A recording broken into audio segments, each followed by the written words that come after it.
How dare you think you're good enough for my family? Those words hit me like a punch to the chest, right in the middle of my sister's wedding. I'm Amanda Wright, and I've spent my entire life raising my little sister, Emily, after our parents abandoned us. Every single sacrifice, every sleepless night, every meal I skipped just to make sure she had what she needed, all of it led to this moment. The wedding was supposed to be perfect, and it was. Emily looked absolutely breathtaking in her gown, smiling at everyone, just glowing with pure happiness. I had helped plan every single detail, from the flowers to the music, and I really thought today was just about celebrating her love. But I hadn't anticipated her father-in-law, Mr. Collins, turning the spotlight on me, and definitely not in a kind way. He stepped forward during the toast, glass in hand, his eyes scanning the crowd before they settled right on me. "Amanda," he sneered, his voice dripping with condescension, "you've done well raising Emily, I suppose. But let's be honest, she deserves someone better than you as a role model. It's a miracle she turned out as well as she did, considering." His words just trailed off with this cruel smirk, leaving the insult hanging in the air like a knife. You could hear gasps ripple through the room. Suddenly, everyone was staring. My heart was pounding in my chest, and my hands started to shake.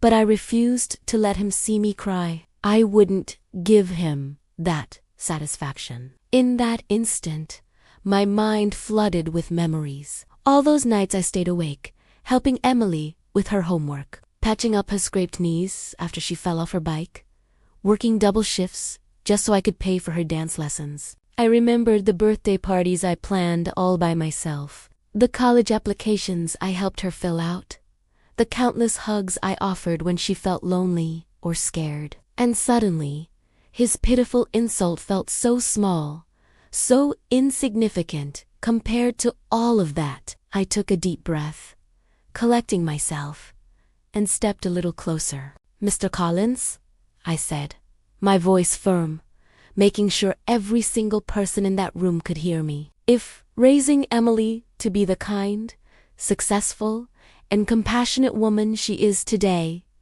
is not enough for you, then maybe you need to take a long, hard look at yourself before judging others. She is the woman she is today because of love, care, and guidance, and I am incredibly proud to be the one who gave that to her."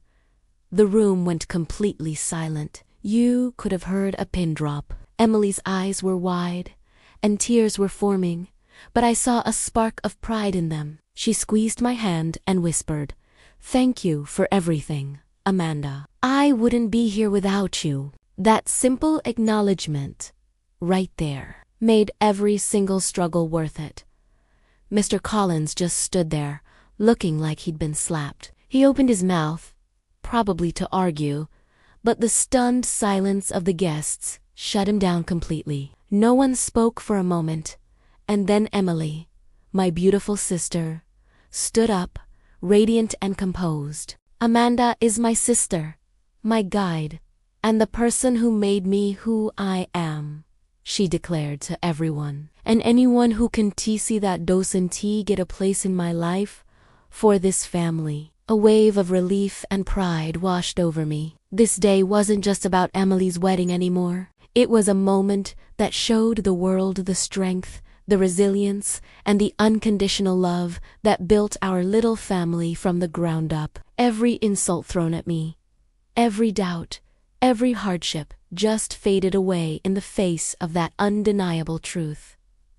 I had raised an amazing woman, and absolutely nothing, and no one could ever take that away from me. By the end of the night, Mr. Collins was actively avoiding my gaze. Emily's new husband hugged me like I was his own sister, and I could hear guests whispering about the confrontation, not with pity, but with admiration. It was then that I realized that the strongest love isn't always recognized or applauded by everyone, but when it is, it shines brighter than any wedding lights. And for me, that was more than enough. Thanks for listening to my story. If it resonated with you, please like and subscribe for more.